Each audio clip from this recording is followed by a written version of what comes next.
Class 9th history chapter 1 the French revolution.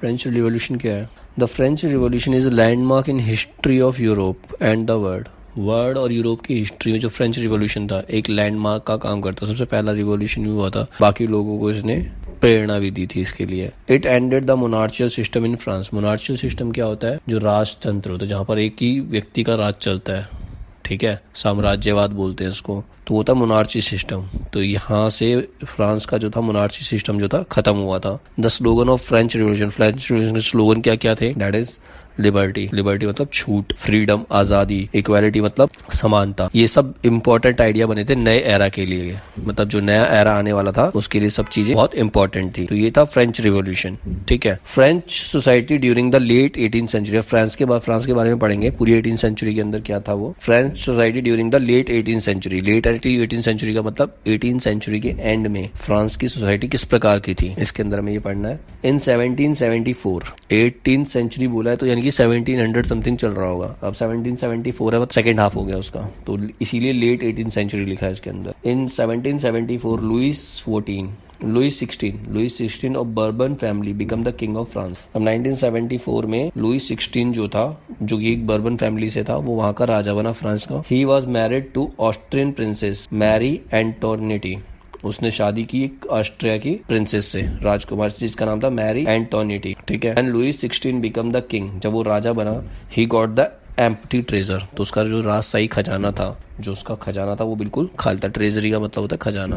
तो राज्य का जो खजाना था बिल्कुल खाली था। Long year of war and maintenance of the court of the palace of Versailles were main reason of it. अभी खाली क्यों हुआ था? खजाना खाली क्यों हुआ था? किस लिए? क्योंकि वो जो राजघराना था उसकी मेंटेनेंस में ज्यादा खर्चा होता था, ठीक है, अपने महल की मेंटेनेंस में, और उन्होंने अपने ऊपर ज्यादा खर्चा कर दिया था, इसीलिए जो था वो खजाना जो था उनका वो खाली हो चुका था। ट्रेजर जो था खाली हो चुका था। Louis 16 help 13 American colonies to gain their independence from Britain. अब लुईस 16 जो था उसने 13 अमेरिकन कॉलोनीज 13 अमेरिकन कॉलोनीज को हेल्प की थी। किस चीज में हेल्प की थी? उनको इंडिपेंडेंस, इंग्लैंड से आजाद कराने के लिए उनकी हेल्प की थी। ब्रिटेन मतलब इंग्लैंड का, ब्रिटेन इंग्लैंड को ही लिखा गया है।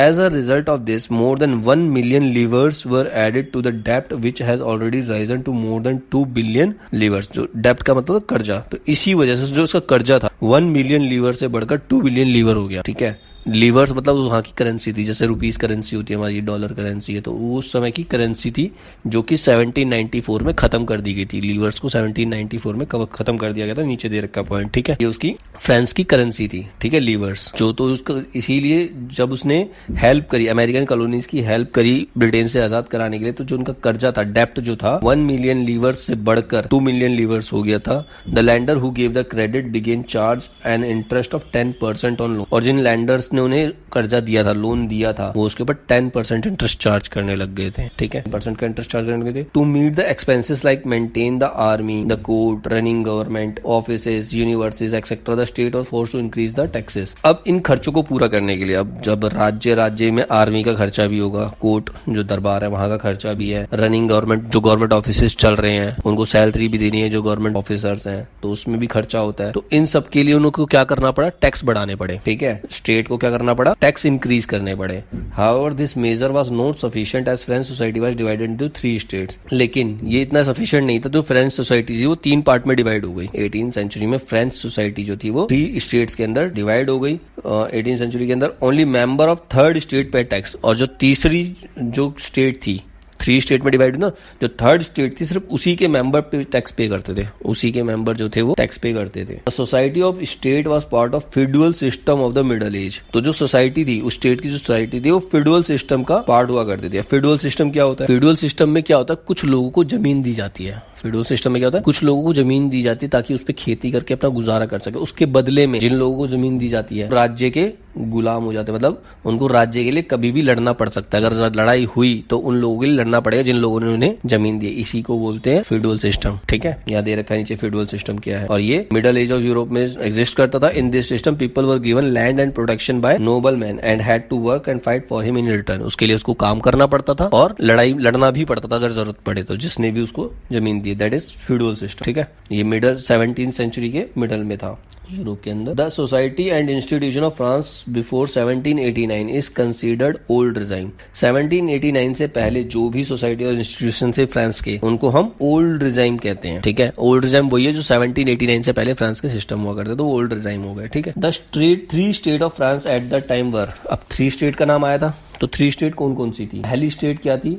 First state the clergy. इसके अंदर कौन आते थे? It comprised with group of person who have special function in the church, जिनका चर्च में स्पेशल काम होता था। They own vast land and wealth, उनके पास बहुत सारी जमीन होती थी और पैसा भी होता था। फर्स्ट स्टेट के अंदर क्लर्जी आते थे, ये उन लोगों का ग्रुप था जो कि चर्च में स्पेशल काम किया करते थे। इनके पास जमीनें भी ज्यादा होती थी और प्रॉपर्टी भी ज्यादा होती थी, पैसे भी ज्यादा होते थे।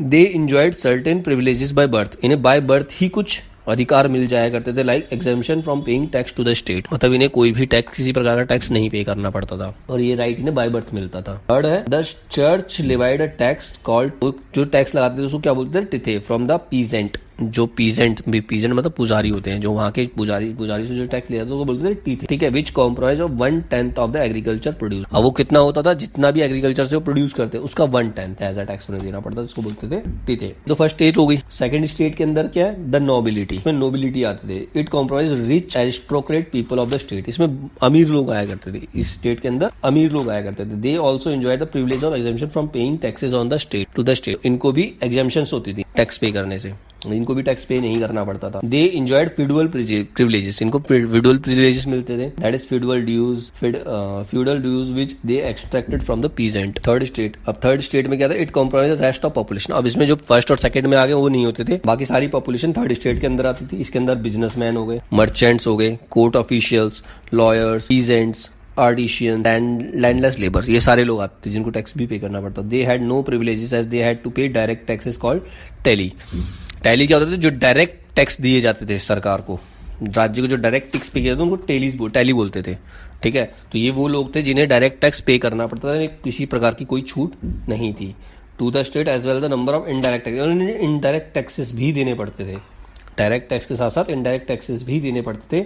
तो यह they had no privileges at they had to pay direct taxes called taille to the state as well the number of indirect taxes levied on article of everyday consumption, मतलब जो भी डे टू डे कंजम्पशन की items होती थी उस पर ये indirect tax भी पे करते थे, लाइक सॉल्ट, टोबैको। आज भी हम कोई चीज खरीदते हैं, मान लो बॉटल खरीदी है, फिर टैक्स लगा हुआ है, हम डायरेक्ट जाके गवर्नमेंट को टैक्स नहीं दे रहे, लेकिन वो टैक्स जहाँ हमारी जेब से रहा है, पे कौन कर रहा है? दुकानदार पे कर रहा है, तो वो इनडायरेक्ट टैक्सेस होते हैं जो हम डायरेक्टली पे नहीं करते। ठीक है, तो वो भी उन्हें डायरेक्ट टैक्स भी देने पड़ते थे, लाइक इनकम टैक्स, और इनडायरेक्ट टैक्स भी देने पड़ते थे जो सामान खरीदते थे। ठीक है, इसमें वो लोग आते थे। Peasant made up about 90% of the population of the France, और पीजेंट फ्रांस की पॉपुलेशन का 90% जो थे वो पीजेंट्स थे।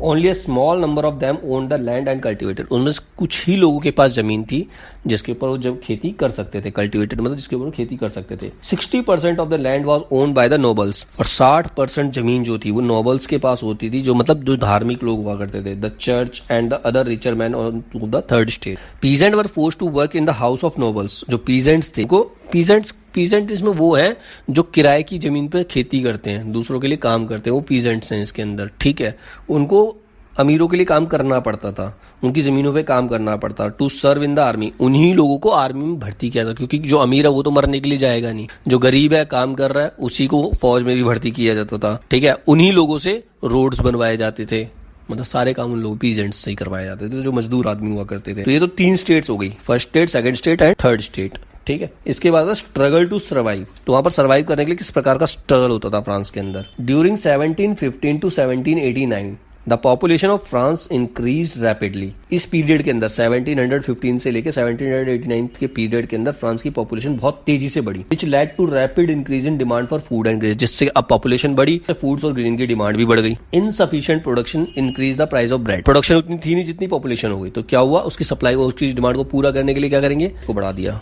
जो रोटी की जो कीमत थी, जो फूड की कीमत थी वो बढ़ गई। But the wages of worker did not keep pace with the rise in price, लेकिन जिस तेजी से प्राइस बढ़े उतनी तेजी से उनकी जो वर्कर की पे थी वो नहीं बढ़ी, उनकी वेजेस नहीं बढ़ी, उनकी मजदूरी नहीं बढ़ी, खाली महंगाई बढ़ गई। Situation become worse when the bad weather condition reduce the harvest. और इसके साथ साथ एक और दिक्कत हुई, बैड वेदर कंडीशंस, मौसम की वजह से, ज्यादा बारिश या ज्यादा सूखे की वजह से वो फसल भी नहीं मिली। This condition created subsistence crisis. इसी ने क्या किया, सबसिस्टेंस क्राइसिस इमर्ज कर दिया। अब सबसिस्टेंस क्राइसिस क्या होता है, ये एक एक्सट्रीम सिचुएशन होती है जहां पर लोगों को बेसिक चीजें भी नहीं मिल पाती, उसको बोलते हैं सबसिस्टेंस क्राइसिस। सबसिस्टेंस क्राइसिस का मतलब क्या है, जब लोगों को उनकी बेसिक नीड पूरा करने के लिए भी पैसे नहीं होते, दैट इज सबसिस्टेंस क्राइसिस। तो इन वजह से क्या हुआ, सबसिस्टेंस क्राइसिस आ गई। तो ये था स्ट्रगल टू सर्वाइव। इसके बाद है ग्रोइंग मिडिल क्लास।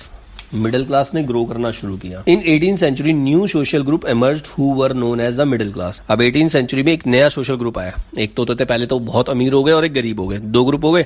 अब इसमें तीसरा ग्रुप आता है जिसको बोलते हैं middle class. They had become rich by expanding of overseas trade and manufacturing good like woollen and silk textiles. अब वो किस तरह से रिच हुए, ओवरसीज ट्रेड में पार्टिसिपेट किया उन्होंने, गुड्स को मैन्युफैक्चर शुरू करने। कौन कौन से गुड्स मैन्युफैक्चर शुरू करने थे, वुलन सूती कपड़े, सिल्क टेक्सटाइल्स, टेक्सटाइल मतलब कपड़ों से रिलेटेड इंडस्ट्रीज होते हैं, उससे वो रिच हुए। In addition to merchant and manufacturers they were lawyer and in administrative official. अब मिडिल क्लास के अंदर खाली ये मैन्युफैक्चरर ही नहीं आते, इसके साथ साथ मर्चेंट और लॉयर, एडमिनिस्ट्रेटिव ऑफिशियल्स के अंदर जो लोग जैसे चार्टेड अकाउंटेंट हो गए, टीचर्स हो गए, डॉक्टर्स हो गए, ये सारे भी आने लगे। Who were educated, जो पढ़े लिखे होते थे, ये मिडिल क्लास के अंदर आए। They believe that no group of society should be privileged by birth। इनका ये मानना था कि कोई भी व्यक्ति इसलिए गरीब नहीं रह सकता कि वो गरीब परिवार में पैदा हुआ है, ठीक है, ऐसा कोई रूल नहीं है। Philosopher like John Locke, Jean Jacques Rousseau and Montesquieu considered that middle class was sole responsible for revolution।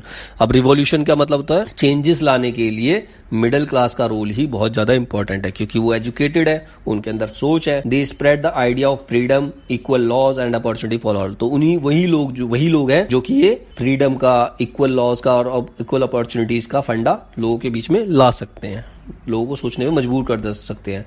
अब इनमें फिलोसफर के आइडियाज क्या है, the ideas of philosophers were as follows.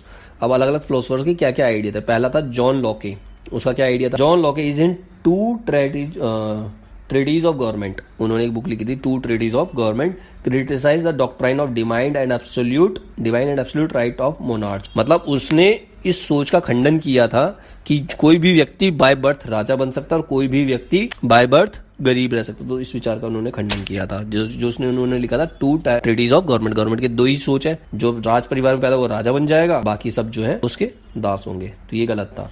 Second है रसोई, इसकी बुक थी द सोशल कॉन्ट्रैक्ट। इन्होंने एक बुक लिखी थी social contract, propose the form of government based on social contract between people and their represented. ऐसी गवर्नमेंट होनी चाहिए जहां पर सोशल कॉन्ट्रैक्ट बनना चाहिए लोगों के बीच में और जो लोग उनको चला रहे हैं उनके बीच में, सरकार के बीच में और लोगों के बीच में कॉन्ट्रैक्ट बनना चाहिए, ठीक है। तो ये था उनकी book the social contract. Third है मॉन्टेक्यू, इसकी बुक थी द स्पिरिट ऑफ लॉस। इनकी क्या कौन सी बुक थी, द स्पिरिट ऑफ लॉस। इसमें क्या प्रपोज किया गया, the spirit of loss propose the concept of separation of power between legislature. मतलब जो लेजिस्लेचर है, जो सरकार चला रहे हैं, उनमें उनके बीच में पावर को डिस्ट्रीब्यूट किया जाना चाहिए, किसी एक व्यक्ति के पास पावर नहीं होनी चाहिए। The executive and the judiciary, judiciary जो न्याय तंत्र है और एग्जीक्यूटिव जो उसको लागू कर रहे हैं, उनके बीच में पावर को डिस्ट्रीब्यूट कर देना चाहिए। This model of government was accepted by the USA. इस मॉडल को किसने एक्सेप्ट किया, यूएसए ने इस टाइप की गवर्नमेंट को एक्सेप्ट किया। After the 13 colonies declare there independence from Britain. जब वहां की 13 कॉलोनीज को ब्रिटेन से आजाद करा दिया गया तो वहां पर इस टाइप की गवर्नमेंट को एक्सेप्ट किया गया, ठीक है। The ideas were spread among the people through the books and newspaper. अब लोगों के बीच में आइडिया स्प्रेड करने का सबसे आसान तरीका क्या था, न्यूज़पेपर एंड बुक्स। आसानी से इसको स्प्रेड किया जा सकता है। With the news the Louis 16 plan to impose more taxes to meet the expense of the state. अब न्यूज के जरिए जो लुईस 16 था उसने लोगों के ऊपर ज्यादा टैक्स लगाया, ज्यादा एक्सपेंस लगाया, मतलब ताकि वो अपने स्टेट के एक्सपेंस को पूरा कर सके, ठीक है। It generated anger and protest against the system of privilege among the people, जिसकी वजह से लोग गुस्सा हो गए और उन्होंने उसके खिलाफ प्रोटेस्ट करना शुरू कर दिया। फिर the outbreak of revolution, revolution कैसे बढ़ा, कैसे भड़काया गया, आंदोलन कैसे भड़का, रिवोल्यूशन का मतलब आंदोलन होता है, किस तरह से भड़का। On 5 May 1789 Louis 16 called for the assembly of state general to pass the proposal of new taxes. अब लुईस 16 ने 5 मई 1789 को उसने एक असेंबली कॉल की जिसका नाम था स्टेट जनरल। इसलिए लोग पास किस लिए बुलाई थी, न्यू टैक्सेस की प्रपोजल के लिए, कि लोगों के ऊपर नए टैक्सेस इंपोज करने हैं, के लिए इन्होंने ये मीटिंग बुलाई, असेंबली बुलाई थी। First, second and third state sent their representative. तो तीन स्टेट थी, first state, second state and third state तीनों ने अपने अपने रिप्रेजेंटेटिव भेज दिए। The first and second state sent 300 representative each. तो फर्स्ट स्टेट ने भी 300 रिप्रेजेंटेटिव भेजे और सेकंड स्टेट ने भी 300 रिप्रेजेंटेटिव भेजे। Who were seated in row facing each other on the two sides, जो आप आमने सामने मुंह करके बैठ गए। 600 लोग 300 एक तरफ 300 एक तरफ बैठ गए। ये दोनों स्टेट के थे। थर्ड स्टेट सेंट 600 रिप्रेजेंटेटिव, जबकि थर्ड स्टेट जो थी उन्होंने 600 रिप्रेजेंटेटिव भेजे। They were more prosperous and educated than first and second state. वो ज्यादा पढ़े लिखे थे, but they face discrimination and had to stand at the back. लेकिन उनके साथ भेदभाव हुआ करता था और उनको पीछे ही रखा जाता था। अब इसमें कौन कौन लोग आते थे? Peasant, artisans and women were denied entry to the assembly. तो इसमें वुमेन और पीजेंट्स जो थे, आर्टिशियंस जो थे, वुमेन, तो उन्होंने असेंबली में आने से मना कर दिया। But they sent their demand and grievances through representative. जो उन्होंने 600 रिप्रेजेंटेटिव भेजे थे, उनके जरिए अपनी डिमांड और जो भी तकलीफ है, ग्रीवियंसेस मतलब होता है जो उन्हें प्रॉब्लम्स है, वो प्रॉब्लम्स अपने रिप्रेजेंटेटिव के थ्रू भेज दी। The member of third state demanded that voting should be conducted by taking assembly। तो असेंबली तो थर्ड स्टेट ने डिमांड करी कि असेंबली के अंदर वोटिंग सिस्टम होना चाहिए as a whole, where each member should have one vote, जहां पर एक मेंबर का एक वोट होगा। But the king rejected this proposal. The member of the third state walk out of the assembly in protest. जब king ने इस बात को मानने से इनकार कर दिया तो क्या हुआ? थर्ड स्टेट के जो लोग थे उन्होंने असेंबली से वॉकआउट कर दिया और उन्होंने प्रोटेस्ट करना शुरू कर दिया। तो यहीं से रिवोल्यूशन स्टार्ट हुआ। ठीक है, फिर है national assembly of third state. इन्होंने नेशनल असेंबली बनाई थर्ड स्टेट ने। ऑन 20 जून 1789, ये डेट्स याद करना जरूरी है। On 20 June 1789 the representative of third state assembled in the hall of indoor tennis court in Versailles. तो वहां पर वो इकट्ठा हुए। कब? 20 जून 1789 को वो एक जगह इकट्ठा हुए। उन्होंने खुद की एक असेंबली बुलाई। They declared themselves a national assembly. उन्होंने खुद को, अपने आप को उन्होंने नेशनल असेंबली घोषित कर दिया। डिक्लेयर मतलब घोषित कर दिया। They also declare to draft a new constitution for France. तो उन्होंने ये भी डिक्लेयर किया कि फ्रांस के लिए एक नया कॉन्स्टिट्यूशन, नया संविधान बनना चाहिए that would limit the power of the monarch, जो मोनार्च की पावर को लिमिटाइज करेगा। मतलब जो राजा है, मोनार्च मतलब राजा जो चला रहा है, उसकी पावर को लिमिटाइज करेगा। उसके पास सारी पावर्स नहीं होनी चाहिए। The representative of third state were led by Mirabeau and Abbe Sieyes. अब इनको कौन रिप्रेजेंट कर रहा था? मिराबुआ और Abbe Sieyes. Mirabeau was born in noble family. वो एक नोबल फैमिली में पैदा हुए थे, धार्मिक, नोबल मतलब धार्मिक फैमिली में, but discarded his feudal privileges. लेकिन वो फ्यूडल प्रिविलेजेस को मानने के लिए तैयार नहीं था। अबे सियास वर ओरिजिनली अ प्रीस्ट। अबे सियास क्या था? एक प्रीस्ट था, पादरी था, जो चर्च में होते हैं, चर्च के पंडित को प्रीस्ट कहते हैं। He wrote an influential pamphlet called what is the third state. तो उन्होंने एक पैम्पलेट निकाला जिसमें बताया गया था what is third state. Third state shop के अंदर रीड कर दी। On 14 July 1789 and agitated crowd destroyed the Bastille. The Bastille was hated by all French people as it symbolized the dominating power of the king. अब Bastille एक ऐसा group है जिसको लोग नफरत करते हैं, फ्रांस के लोग जो है नफरत करते हैं, क्योंकि वो राजा की पावर का साथ देते हैं। वो उनके हिसाब से राजा को जो पावर दी जा रही है वो सही है, इसीलिए लोग उसको नफरत करते हैं। इन द कंट्री साइड मतलब गाँव का area, rumour spread from village to village. हर गाँव से गाँव में एक रूमर फैल गई, अफवाह फैल गई that the lord of manors had hired and gang of robbers to destroy the ripe crops. मतलब मैनोर मतलब राजा ने एक गैंग बुलाई है, जो डाकुओं की एक गैंग बुलाई है जो सारी पकी हुई फसलों को बर्बाद कर देगी। ऐसी अफवाह गांवों के अंदर फैल गई। After hearing this rumour peasant attack chateau in many areas of France. तो उन्होंने क्या किया? राजा के जो भी लोग थे उनके ऊपर अटैक कर दिया।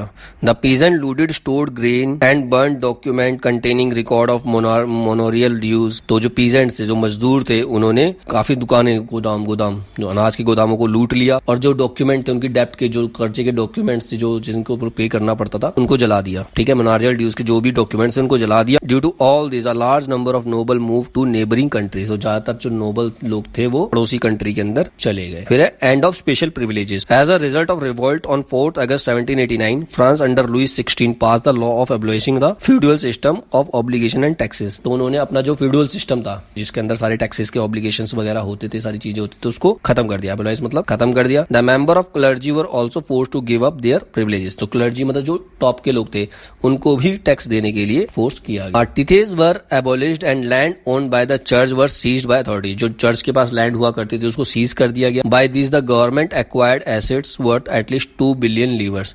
इसकी वजह से क्या होगा? गवर्नमेंट के पास इतनी एसेट्स आ गई जिनकी कीमत थी 2 मिलियन लीवर्स। फिर है France become a constitutional monarchy. France क्या हुआ, एक कॉन्स्टिट्यूशनल मोनार्ची बन गया। The national assembly completed the draft of constitution in 1791। तो कॉन्स्टिट्यूशन का जो उन्होंने जो भी फॉर्मेलिटीज 1791 में पूरी की। Its main objective was to limit the power of the monarch. इसका मेन मोटिव क्या था, मोनार्च मतलब राजा की शक्तियों पर प्रतिबंध लगाना, उसको लिमिटाइज करना था। Now the power were separated and assigned to the different institutions like legislature, executive and judiciary. जो पावर थी अब 3 पार्ट में डिवाइड हो गई, लेजिस्लेचर, एग्जीक्यूटिव एंड जुडिशरी। ठीक है, लेजिस्लेचर जो कानून बनाएगा, एग्जीक्यूटिव जो कानून को लागू करेगा, और जुडिशरी जो उसका न्याय करेगा, क्या सही है और क्या गलत है। 3 पार्ट में डिवाइड हो गया और पावर को भी 3 पार्ट में डिवाइड कर दिया गया। अब अकेले राजा के हाथ में पावर नहीं है। This change of power made France a constitutional monarchy. इससे क्या हुआ, फ्रांस जो था वो कॉन्स्टिट्यूशनल मोनार्ची बन गया, मतलब वहां पर भी संविधान आ गया। The law made by the national assembly. अब नेशनल असेंबली जो उन लोग थर्ड स्टेट वाले लोगों की थी, उन्होंने कौन कौन से लॉ बनाए। Under the new constitution the law were be made by the national assembly.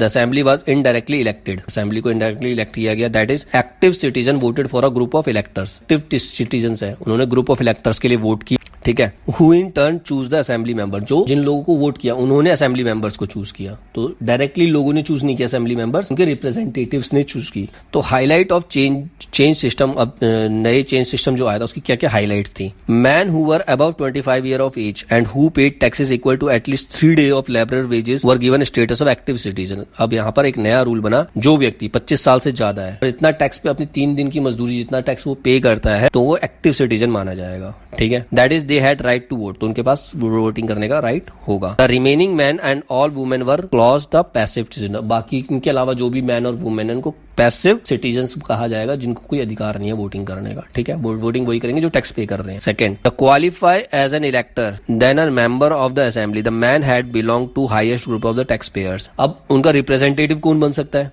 इलेक्टर कौन सिलेक्ट होता है, जो सबसे ज्यादा टैक्स पे करता है उसको इलेक्टर सेलेक्ट किया जाएगा, वो इलेक्शन लड़ पाएगा। Third, the constitution began with the declaration of the right of man and citizen. अब कॉन्स्टिट्यूशन ने सभी मैन और सिटीजन जिनके भी उनके राइट को घोषित कर दिया, such as right to life, मतलब उनको जीने का अधिकार है, फ्रीडम ऑफ स्पीच बोलने का अधिकार, आजादी, फ्रीडम ऑफ ओपिनियन अपने विचार रखने की आजादी, इक्वालिटी बिफोर लॉ, लॉ के सामने सब बराबर है। These were established as natural and the inalienable rights and it was duty of the state to protect these right. और ये राइट सभी लोगों को दिए गए और स्टेट को ये ड्यूटी दी गई कि इन राइट्स का वो प्रोटेक्ट करे। फिर है France अबॉलिशेस monarchy and become Republic. अब उन्होंने मोनार्ची को खत्म कर दिया और खुद रिपब्लिक बन गए, मतलब राजतंत्र को समाप्त कर दिया। Ruler of France neighbouring country were worried by the development in France. अब फ्रांस के जो रूलर्स हैं और नेबरिंग कंट्रीज के रूलर्स भी उनको वो चिंतित हो गए। फ्रांस में जो डेवलपमेंट हो रही उसको देखकर वो चिंतित हुए कि उनके राज्य में भी ऐसा हो सकता है। They made plan to send troops to put down the event taking place in 1789। Troops मतलब जासूस। उन्होंने अपने आतंकवादी भेजना शुरू कर दिए कि वहां पर जो भी प्रगति हो रही है, जो भी डेवलपमेंट हो रही है, 1789 से जो भी चेंजेस हुए हैं उसको रोका जा सके। The national assembly declare war against Prussia and Austria in April 1792। 1792 में नेशनल असेंबली जो थी उन्होंने वॉर डिक्लेयर कर दी, किसके खिलाफ, प्रूसिया और ऑस्ट्रिया के खिलाफ। 1000 of volunteer joint army of the national assembly. बहुत सारे वॉलंटियर क्या होते हैं, जो अपनी इच्छा से समाज सेवा करना है उनको वॉलंटियर्स कहते हैं। तो उन्होंने नेशनल असेंबली को ज्वाइन कर लिया। ठीक है, the patriotic song sung by the volunteer were the Marseillaise which was composed by the poet Rouget de Lisle. तो उन्होंने पोएट्री सॉन्ग गाना शुरू कर दिया, लोगों उत्साह भरने के लिए, लोगों के अंदर जोश भरने के लिए। It was sung for the first time by volunteer from Marseilles as they march into Paris. ये पहली बार कब गाया गया, जब वो पेरिस की तरफ जा रहे थे। ठीक है, तब गाया गया था। It later become the national anthem of France, जो बाद में फ्रांस का नेशनल एंथम भी बन गया। Large segment of population was convinced to carry the revolution further. मतलब फ्रांस की बहुत बड़ी पॉपुलेशन ये चाहती थी कि इस रिवोल्यूशन को आगे ले जाया जाए। As the constitution of 1791 gave political right only to the richer sections. जबकि 1791 का जो कॉन्स्टिट्यूशन था उनसे खाली जो अधिकार दिए थे वो रिचर पर्संस को ही दिए थे, क्योंकि वही सबसे ज्यादा टैक्स पे करते थे, उन्हीं को दिए थे। ठीक है, वो people used to discuss government policies and their own plan of action in political clubs. अब पॉलिटिकल क्लब्स में वो अपने सारे एक्शंस, सारी पॉलिसीज, गवर्नमेंट पॉलिसी वो डिस्कस किया करते थे। The most successful of these was the club of Jacobins. तो इसका सबसे सक्सेसफुल क्लब कौन सा था, clubs of Jacobins, which got its name of convent. किसके नाम पर इसका नाम पड़ा था, of Saint Jacob in Paris. Paris का एक व्यक्ति था जेकब, जिसके नाम पर क्लब का नाम पड़ा था क्लब ऑफ जैकोबिन्स। अब द जैकोबिन क्लब के बारे में बता रखा है। Member of the Jacobin club belong mainly to the less prosperous section of society. मतलब ये ज्यादा फेमस नहीं होते, ज्यादा ऊंची फैमिली से बिलोंग नहीं करते थे, ये कम फेमस फैमिली से बिलोंग करते थे ये लोग। They include shopkeeper. इनके अंदर कौन कौन आते थे, shopkeepers, artisans, cooks, shoe makers, watch makers, printers, servants, daily wages worker, मतलब छोटे छोटे लोग जो छोटे छोटे काम करते थे वो लोग इस ग्रुप के अंदर आते थे. The leader was Maximilian Robespierre. इनका जो लीडर था उसका नाम था Maximilian Robespierre. They dress differently by wearing long strip trouser similar to those worn by the dock workers. इनकी ड्रेस भी अलग हुआ करती थी. ये लंबी लंबी पैंटें पहना करते थे जैसे डॉक के वर्कर्स पहनते. It was a way of declaring the end of power holded by the wear of knee breeches. मतलब ये इसलिए वो पहना करते थे कि जो पहले घुटनों से ऊपर की ड्रेस पहना था उनके ऊपर दूसरे लोगों का अधिकार होता था. डिक्लेयर करना चाहते थे कि हम पे अब किसी का अधिकार नहीं है, इसीलिए इन्होंने ऐसी ड्रेस पहनना शुरू किया था. They came to be known as the sans culottes meaning people without knee breeches. मतलब वो घुटनों पे नहीं झुकेंगे किसी के सामने भी. Sans culottes man wore a red cap and symbolise liberty. वो रेड कैप पहना करते थे ये शो करने के लिए हम आजाद है. तो the convention newly elected assembly. अब न्यूली इलेक्शन की क्या कन्वेंशन थी? On 10 August 1792 the Jacobins attacked the palace of Tuileries which with large number of Parisians. मतलब ऐसी जगह इन्होंने अटैक किया जहां पर ज्यादातर पर्सियंस थे. ठीक है. They killed the king guard and held the king himself as a hostage of several hours. तो उन्होंने किंग के गार्ड्स को, राजा के गार्ड्स को मार दिया और उसको काफी देर तक बंदी बना के रखा. Later the assembly voted to imprison the royal family. तो बाद में उस असेंबली ने डिसाइड किया कि पूरी रॉयल फैमिली को जेल में डाल दिया जाए. इलेक्शन वर हेल्ड इन अगस्त 1792 अगस्त में इलेक्शन हुए. And now all man above 21 year of age were allowed to vote regardless of their wealth. मतलब उनकी वेल्थ को छोड़कर सभी जो लोग हैं जो 21 साल से ज्यादा उनको वोटिंग का अधिकार दे दिया गया. The newly elected assembly was called convention. जो नई असेंबली बनी उसका नाम क्या रखा गया? Convention. It abolished monarchy on 21 सितंबर 1792. इसने मोनार्ची को पूरी तरह से खत्म कर दिया. कब? 1792 के अंदर. And the France was declared a republic. France को एक रिपब्लिक कंट्री घोषित कर दिया गया, गणतंत्र घोषित कर दिया गया. मतलब वहां पर भी लोगों की सरकार बनने लगी. Louis 16 was sentenced to death by court on the charge of treason. अब उसने हमला करवाया था इसीलिए उसको फांसी की सजा, उसको मौत की सजा सुना दी गई लुई 16 को. On 21 January 1793 Louis 16 was executed publicly. Public के बीच में उसको हैंग कर दिया गया at the place de la Concorde. मतलब डी लॉ कॉनकोर्ड में उसको फांसी दी गई. After some time the queen Marie Antoinette was also sentenced to death. उसके बाद में कुछ समय बाद जो रानी थी उसकी मैरी एंटोनिटी उसको भी सजाए मौत सुना दी गई. फिर है द रेन ऑफ टेरर मतलब टेरर मतलब आतंक. The period 1793 and 1794 is referred to the reign of terror in France. मतलब वो आतंक का दौर कहलाया. This was due to the policy of severe control and punishment followed by the Robespierre. अब ये हुआ क्यों था? कि उनकी पॉलिसीज की वजह से. During this period following event took place. इस पीरियड के अंदर कौन कौन से इवेंट्स, कौन कौन सी घटनाएं हुई थी वो बताते हैं. पहला है many people were arrested and tried by the revolutionary tribunal. This include all these people who were considered enemies like x nobles, clergy, member of political parties of Republic bye the Robespierre. अब अगर नेता तो Robespierre था तो उसने काफी लोगों को अरेस्ट कर लिया था जो राज परिवार से रिलेटेड थे. मतलब जो पहले जिनको प्रायोरिटी दी जाती थी उन लोगों को इन्होंने अरेस्ट कर लिया. Peasant were forced to transport their grain to the cities and sell it at the prices fixed by the government. अब पीजेंट्स जो थे वही जो खेती करते थे उनको फोर्स किया गया. उनको ये कहा गया कि जो अपना अनाज है उसको शहरों की तरफ भेजे और उस प्राइस पे भेजे जो गवर्नमेंट ने तय किया. उस प्राइस पे वो सरकार शहरों को अनाज बेच दे. थर्ड है the use of expensive white floor was forbidden. मतलब महंगा फ्लोर मतलब महंगे आटे को यूज पे एक्सपेंसिव व्हाइट फ्लोर को उसको रोक लगा दी गई. Meat and bread were ration. Meat और ब्रेड का राशनिंग की गई, कम रेटों पे बेचा गया. Fourth people were force to eat the pain d'egalite यानी कि इक्वलिटी ब्रेड. सबको इक्वल ब्रेड खाने के लिए फोर्स किया गया. Loaf made of whole wheat जो कि पूरी तरह से व्हीट से बनती थी. फिफ्थ है इंस्टेड ऑफ मॉन्सिर मतलब सर और मैडम के अलावा all French and man and women were called citizen and citizeness. बाकी सब मतलब जो राजा और जो सर और मैडम उनके अलावा सभी लोग जो है वो सिटीजन कहलाएंगे. Sixth churches were shut down and their building were converted into the barracks और ऑफिस. चर्चेज को बंद कर दिया गया और उनकी जगह पे बैरक और ऑफिसेज बना दिए गए. Due to the hard policy of Robespierre मतलब इन पॉलिसीज रॉबेस्पियर की इन पॉलिसीज की वजह से even supporter left him and in the end. जो उसके सपोर्टर थे उन्होंने भी उसका साथ छोड़ दिया. He was finally convicted by the court and guillotined in July 1794 में उसको भी अपराधी घोषित. The directory rules France. अब डायरेक्टरी रूल्स क्या थे फ्रांस के? After the fall of the Jacobins and wealthier middle class seized power. अब वेल्दियर मिडिल क्लास पावर आ गई. New constitution was introduced which denied the vote to non proprietary section of society. अब उन्होंने के नया constitution जो आया उसमें जो नॉन प्रोप्राइटरी सेक्शन थे सोसाइटी के उनको वोट देने के अधिकार से वंचित कर दिया गया. It provide for 2 elected legislative council. इसमें 2 तरह की काउंसिल्स होंगी. These council appointed a directory and executive made made up of 5 members under the Jacobins, मतलब 5 लोगों की काउंसिल होगी, 5 लोगों की काउंसिल होगी जो कि जैकोबिन्स के अंडर होगी. Some time the directors clashed with the legislative council and council often dismiss the directors. तो कई बार ये आपस में मैच कर जाते थे, तो क्या करता था, काउंसिल जो डायरेक्टर्स थे उस काउंसिल को डिसमिस कर देते. This political instability pave the way of the rise of the Napoleon Bonaparte. अब इस इंस्टेबिलिटी की वजह से वहां पर कौन आ गया, नेपोलियन बोनापार्ट आ गया, मिलिट्री डिक्टेटर, जहां पर मिलिट्री शासन लग गया. In spite of all this changes the ideal of freedom, equality and fraternity remained inspiring ideals that motivated political movements for the France and rest of Europe. जिन्होंने लोगों को उकसाया, सबको प्रभावित किया, उसके ऊपर भी नेपोलियन बोनापार्ट का राज होगा, क्योंकि वहां पर जो पॉलिसीज थी वो स्टेबल नहीं थी, जिस वजह से नेपोलियन बोनापार्ट की मिलिट्री डिक्टेटरशिप वहां पर आ गई. फिर है वुमेन इन रिवॉल्यूशन. अब रिवॉल्यूशन में वुमेन्स का क्या रोल था. Women played a very significant role in France Revolution. Most of the women belonging to the third state worked for living. इसमें ज़्यादातर वुमेन वो थी जो थर्ड स्टेट से बिलोंग करती थी, जो अपने घर चलाने के लिए काम किया करती थी. They worked at seamstresses और laundresses. लोगों के कपड़े वगैरह धोना इनका काम था.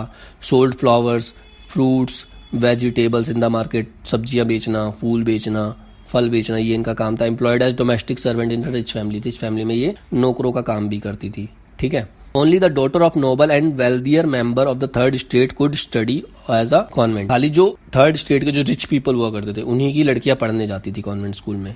Beside caring of their families the French women had to cook, fetch water, stand in queues for bread, look after the children. Their wages were always lower than man. अब जो वुमेन्स थी अपना परिवार चलाने के साथ साथ सारे काम भी किया करती थी, बाहर भी काम करती थी, खाना भी बनाती थी, बाहर से पानी लेकर भी आती थी, ब्रेड के लिए लंबी लंबी लाइनों में भी लगती थी, और बच्चों की भी देखभाल करती थी, और उनको वो जो वेजेस दी जाती थी वो आदमियों से कम दी जाती थी. Women in France were disappointed with the constitution of 1791. 1791 में जो भी कॉन्स्टिट्यूशन बना उससे वुमेन सेटिस्फाइड नहीं थी. It reduce them to passive citizen who had no political rights. क्योंकि उन्हें वोटिंग का राइट दिया ही नहीं गया था, उन्हें पैसिव सिटीजन घोषित कर दिया गया था. Demanded political rights. उन्हें पॉलिटिकल राइट चाहिए था. विद राइट टू वोट, जैसे कि वोट करने का right, to be elected, vote election लड़ने का right, to assembly and to hold political office. उन्हें राइट चाहिए थे कि वो भी पॉलिटिकल ऑफिस में पार्टिसिपेट कर सके. To express their own views and demand. Women start their own political clubs and newspaper. तो वुमेन ने क्या किया, अपना खुद का पॉलिटिकल क्लब और न्यूज़पेपर चलाना शुरू कर दिया. They were about 60 clubs of women in France city of which the society of revolutionary and republican women was most famous. तो वहां पर कम से कम 60 क्लब ऐसे थे वुमेन्स के जहां पर society of revolutionary and republican women जो था बहुत ज्यादा फेमस था.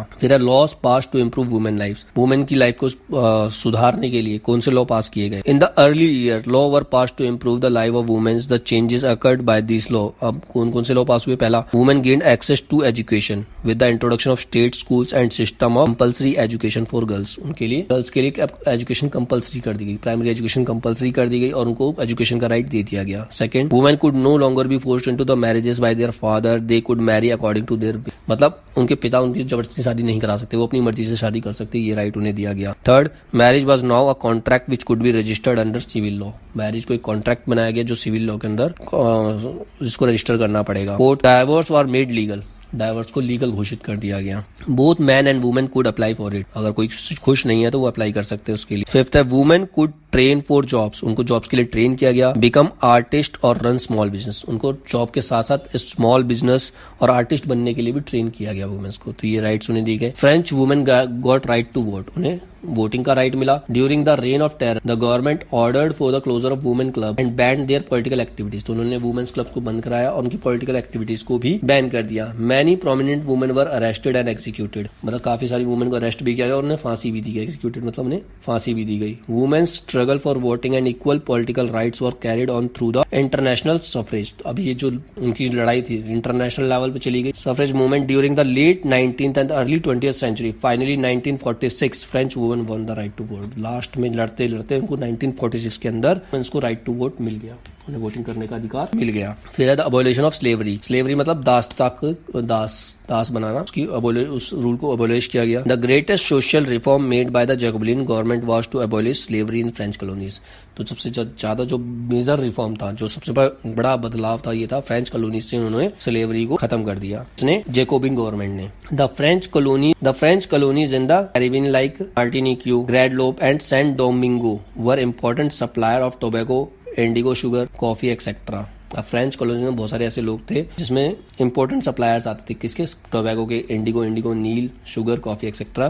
The French needed worker for plantation in its colony. तो फ्रेंच को लोगों की जरूरत इनकी प्लांटेशन के लिए। But the Europe did not want to work in the distant unknown land, लेकिन वो दूर काम नहीं करना चाहते, फ्रांस के जो लोग थे दूर काम नहीं करना चाहते थे। The 3-way trade in slaves started between Europe, Africa and America in the 17th century. इसी की वजह से जो थी ये दास प्रथा चली थी। एक कंट्री से लोगों को उठाया जाता था और दूसरी कंट्री में ले जाकर डाल दिया जाता था और वहां से उनको काम कराया जाता था। कहां पर, यूरोप, अफ्रीका के अंदर और अमेरिका के अंदर ही चलाता था। This was known as the triangular slave trade, इसको बोलते थे triangular slave trade. French merchant travelled from the port of Bordeaux and Nantes to African coast where they bought slave from the local chieftains. मतलब वहां पर जाते थे, African coast पे जाते थे, वहां से स्लेव खरीदते थे, लेकर आते। These port cities own their economic prosperity to the flourishing slave trade. तो ये स्लेव बहुत ज्यादा फेमस भी हो गई थी स्लेव ट्रेड के लिए। Throughout the 18th century there were little criticism for slavery in France. 18th century के अंदर थोड़ा सा इसके खिलाफ लोगों ने लड़ना शुरू किया, ठीक है, लिटिल क्रिटिसिज्म, इसका क्रिटिसिज्म शुरू हो गया। After long debate the national convention passed a law in 1794 which declared slavery illegal, जिसमें स्लेवरी इलीगल घोषित कर दिया गया, and freed all slave in France overseas colonies. तो फ्रांस की ओवरसीज कॉलोनीज के अंदर जितने भी स्लेव्स थे उनको फ्री कर दिया गया। After 10 years Napoleon reintroduce slavery to please plantation owners who considered enslaving African black as their right. और 10 साल के बाद नेपोलियन फिर आ गया, नेपोलियन का राज आया, उसने फिर से स्लेव प्रथा शुरू कर दी अपने ट्रेडर्स को देने के लिए, नेपोलियन बोनापार्ट जिसको बोलते, ठीक है। और वो अफ्रीका के काले लोगों को अपना दास बनाना, अपना अधिकार। The slave were known as African negroes, इनको क्या बना दिया, अफ्रीकन निग्रोज के नाम से जानने लगे। Finally slavery was abolished in French colonies इन 1840। और फाइनली जो स्लेवरी थी फ्रांस की कॉलोनी से 1848 के अंदर खत्म कर दी गई। The revolution and everyday life, revolution और डे टू डे लाइफ कैसी थी। After 1789 many changes took place in the life of women, man and children in France. France के अंदर 1789 के अंदर सबके जीवन में कुछ न कुछ बदलाव आए। One important law that come into the effect in 1789 was the abolition of censorship. Censorship का मतलब एक रूल था, एक इंपॉर्टेंट लॉ पास हुआ 1789 में जिसमें सेंसरशिप को एबोलिश किया, एबोलाइज मतलब खत्म कर दिया। According to the censorship all written material and cultural activity could be performed और published only after they had been approved by the censor of kings. Censor क्या होता है, कोई भी काम कर रहे हैं